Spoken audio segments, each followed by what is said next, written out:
Good morning and welcome to my channel once again. My name is Ella Oje, and if you're here for the first time, I encourage you to subscribe and also press the like button because it will go a long way to helping promote what I do on this channel. So right now I'm actually giving insights on my journey in reading the Bible back to back. I started in January and right now we're in March, and I am only entering, I'm about to round up the book of Judges. So today I want to generally do a summary of what I found from the work um, of Moses with God, the work, um, how God walked through Moses, and how I see the effects on the work that Joshua did also. So I think it's really interesting how Joshua succeeded Moses. First of all, I would like to say that we're not all starters. We're not all starters. Some of us are born starters, some of us are finishers. And I think that's what Joshua is. Joshua was born to finish, and Moses was born a starter. So, um, yes, at the end, we found that Moses did not enter the promised land, but he was born a starter, not a finisher. Okay? And he needed a Joshua, just like everyone does. And also, um, Joshua, who was a finisher, we noticed his the smooth relationship he had with God. And I think that's because of the fact that he was blessed with a mentor, which Moses wasn't privileged to have. So we find how Moses always had a riff with God. He would, you know, come to a point where the children of Israel would frustrate him so much, and then he would start complaining to God, and why did you make me? Why did you give me this job? Why did you make me have to lead these people, these stiff-necked people? They are so stubborn. I'm tired. Why wasn't I even dead for my mother's womb? And it was so frustrating for him, but and we know from God himself, who said that Moses was the greatest prophet that ever was. With other prophets, he spoke in dreams, but with Moses, he spoke to him mouth to mouth, which means Moses was the closest of all prophets to our Maker. And but in spite of that, we see that they had a lot of grief, and at the end of the day, he got punished for, um, you know, um, bursting out in rage. You know, a punishment that could not be overlooked.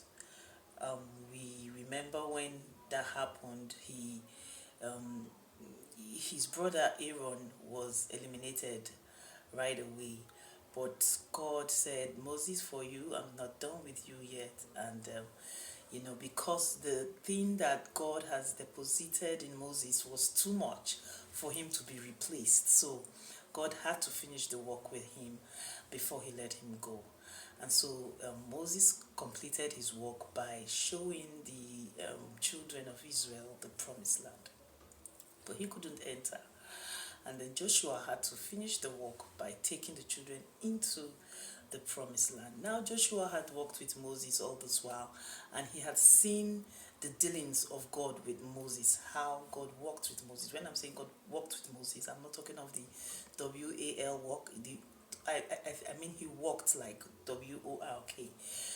They literally sat on the same table and formulated the plan of taking out the children of Israel from Egypt, and implemented that plan.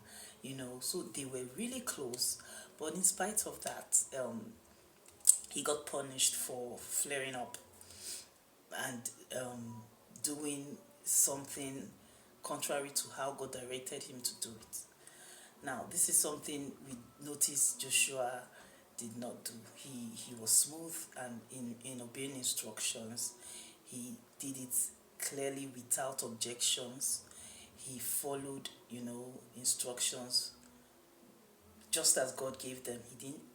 He didn't have, you know, any altercation with God.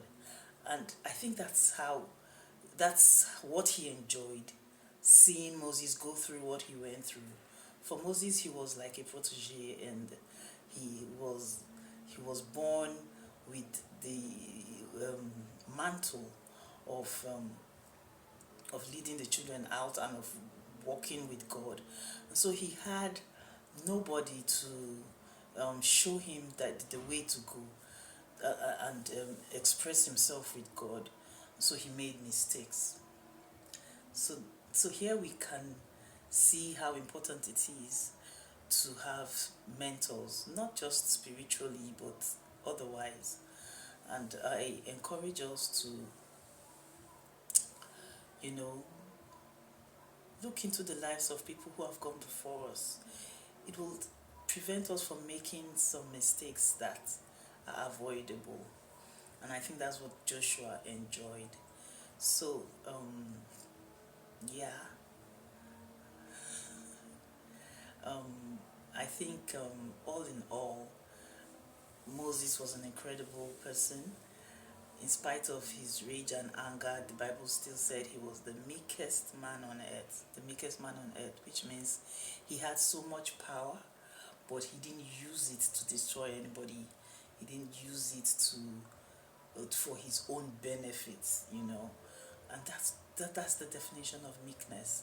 So even if he had anger issues or whatever, like most of us do, he still was a beneficiary of God's um, trust, because God trusted him enough to give him that much power. Yeah. So I'm looking forward to meeting him in heaven. Thank you very much for listening. Please do subscribe and share, um, and like also. It will do me well. Bye bye for now.